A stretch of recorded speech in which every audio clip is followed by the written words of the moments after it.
কোন জায়গা থেকে এসেছেন? আমি এসছি রায়দিঘি, আমার বাড়ি কৌতলা, আমার নাম মৈনাক মণ্ডল। আচ্ছা, আপনি কোন জায়গা থেকে এর আগে মেশিন নিয়েছিলেন? আমি নিয়েছিলাম ব্যান্ডেল, যাদের কারখানা হচ্ছে বলাগড়। আচ্ছা, তো মেশিনটি আপনি যে নিয়েছিলেন, তো ওই মেশিনটিকে আপনি চালাতে পেরেছিলেন? না, মেশিনটা আনসাকসেসফুল ছিল।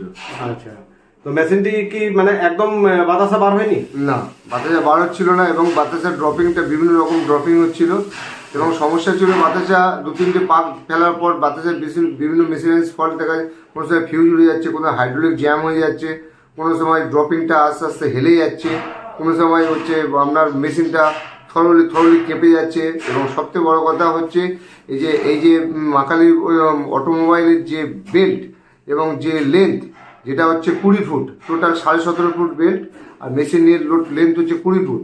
আর যেখানে ব্যান্ডেলের মেশিনটা ছিল টোটাল হচ্ছে 16 ফুট এবং ওদের বেল্টের লেন্থ ছিল 13 ফুট, যার জন্য বাতাসা যখন ড্রপিং হয়ে বাতাসাটা পড়ছে, বাতাসা মানে গুঁড়ো হয়ে যাচ্ছে। আচ্ছা, তা এর আগে আপনি অনেক চেষ্টা করেও আপনি দেখেছেন যে বাতাসা বেরোয়নি? না, বাতাসা বেরোয়নি এবং ওরা 4টে লোক পাঠিয়েছিল মেশিনটা রিপেয়ারিং করার জন্য। ওরা সাকসেসফুল মেশিন করতে পারেনি, উল্টে ওরা ওদের লেবারের ফ্যামিলি নিয়ে আমার নামে কিডন্যাপিং কেস করেছে ব্যান্ডেল থানায়, চুচুড়া থানায়। আচ্ছা, দেখছেন তো মানে শুনছেন আপনারা এবং স্বচক্ষে আপনারা দেখাচ্ছি যে কিভাবে মানুষকে ঠকছে, কিভাবে মানুষকে হ্যারাসমেন্ট করছে।